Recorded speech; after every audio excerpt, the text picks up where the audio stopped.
Assalamualaikum warahmatullahi wabarakatuh. Alhamdulillahirabbil alamin wa bihi nasta'inu ala umuri dunya waddin. Wassalatu wassalamu ala asrofil anbiya'i wal mursalin wa ala alihi washabihi ajmain amma ba'du.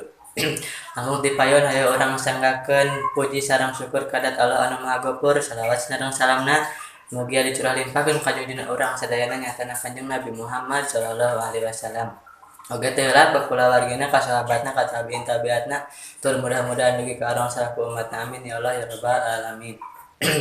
Cata acana atur nuhun ka Bapak wali kelas anu parantos sumping dina ieu tempat sareng para murid-murid anu parantos sumping dina ieu tempat hatur nuhun saageng-agengna. Insyaallah abdi dieu teh bade ngabahas tentang teknik otomotif. Jurusan teknik otomotif teh nyaeta jurusan mangrupakeun salah sahiji teknik mesin. Jurusan ieu mempelajari tentang permesinan, misalnya mindahkeun daya, kelistrikan, bodi jeung nu sanesna. Jurusan teknik otomotif ieu ngagaduhan kalebihan dibandingkeun jeung jurusan nu sanesna.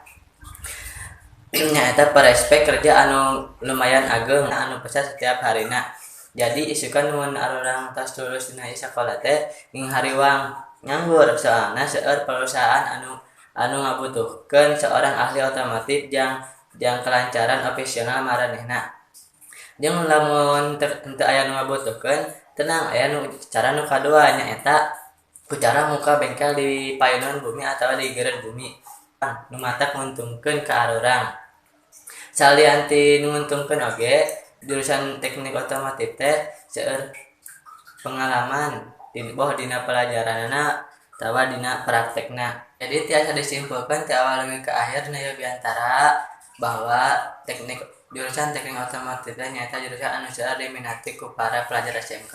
Hatur nuhun, punten bila aya kalepatan. Wassalamualaikum warahmatullahi wabarakatuh.